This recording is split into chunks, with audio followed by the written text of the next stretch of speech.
activities which they feel are their province and sole domain.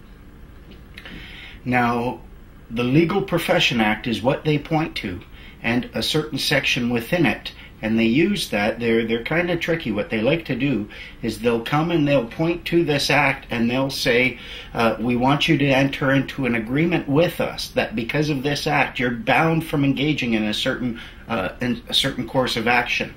And once they get that agreement, then they go and they seek a court order enforcing that agreement. If, however, you stand your ground and you say that act has nothing to do with me, then they're a little bit miffed, but there's very little they can do about it. Now, this is the section that we are going to be examining to determine whether or not this act is applicable. It's actually the very first part. It's section 1.1. And here, let's read it together. It says, this act does not apply to a person who is both a lawyer and a part-time judicial justice, as that term is defined in Section 1 of the Provincial Court Act, in the person's capacity as a part-time judicial justice under that act. That's all it says when it refers to the application of the Legal Profession Act.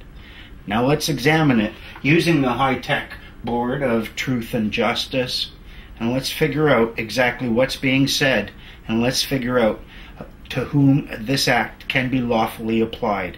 And let's see whether or not that body of people includes those who are not lawyers.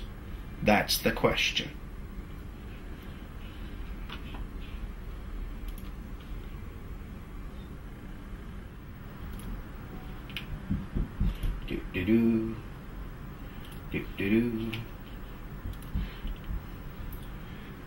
So, according to the act they point to, all they really tell you is this: this act does not apply to a person who is both a lawyer and a part-time judicial justice, as that term is defined within a certain place, provided they're acting as a judicial justice. So let's look at what we have. One is the application of the act. That we will represent with an A. A equals act applied.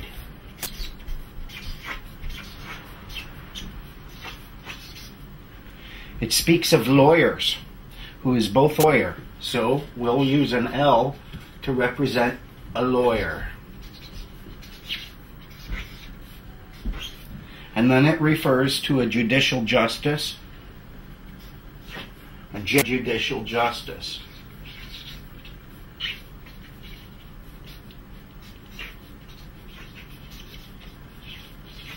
Now, they give an exemption here clearly to people who are lawyers and judicial justices. So why would they do that? What is the purpose and reason for the exemption? There has to be one. And we must keep it in mind because we're going to branch off later, look at two different arguments or interpretations of this, and then we're going to determine which one is proper and correct by examining this original purpose. What was in fact the original purpose of this exemption? So we'll put that up here. Why? Which is the purpose.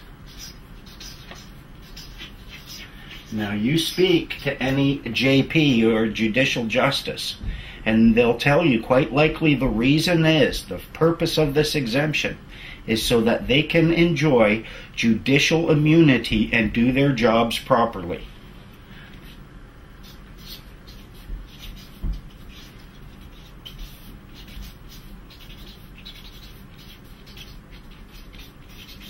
Now I'm sure we'll all agree that all judicial justices, all of them, must enjoy the same level of the judicial immunity.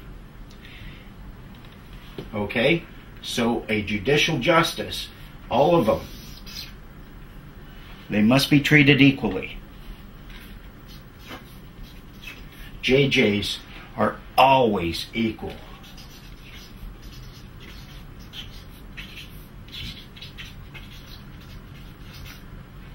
So now let us look at the math that we find here within this section. We know that this act does not apply to a person who is both a lawyer and a part-time judicial justice. So, what we know is not A. This act does not apply, not A, to a person who is both a lawyer and a part-time justice. And I write that as not A if L plus J. The act is clearly not applicable if you're a lawyer and a judicial justice. That's what it says. So we know then, we'll look at the opposite of that, not A, but there must then be A if L but not JJ. Now the argument of the Law Society is that this act is applicable to everyone, even though the term everyone is not used in the section that deals specifically with the applicability of the act. They want you to assume this and to operate upon this presumption, but there is nothing here that supports it, and it doesn't create the implication as the following does. In order to figure out what the truth is, let's remove the negatives here. They've burdened it with negatives. So if you remove the not JJ, then you will get that it is applicable if they are a lawyer, but not if they are a lawyer and a JJ. Now let's examine this to see whether or not it holds logical water. Remember, a judicial justice, they must enjoy this immunity, and all judicial justices must be treated equally.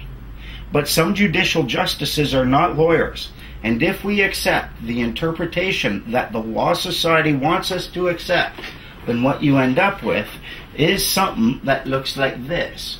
It took up too much space.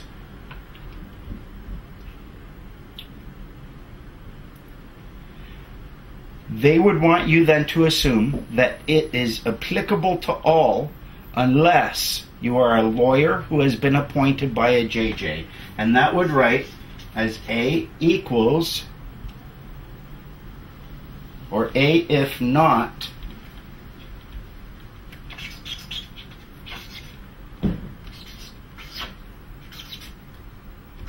L plus JJ.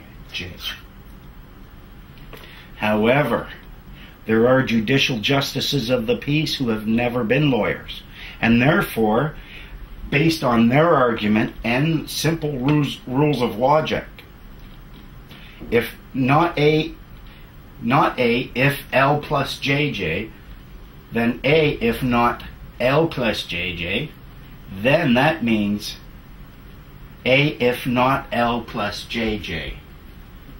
And that means A if JJ but not L. And that means there would be judicial justices out there who have never been lawyers who would be subject to this act because they don't fall under the definition of someone who is both a lawyer and a part-time judicial justice. They're merely just a judicial justice. And according to the Law Society's interpretation, they would then be subject to the act. But that means they no longer enjoy the judicial immunity, which was the very reason for the original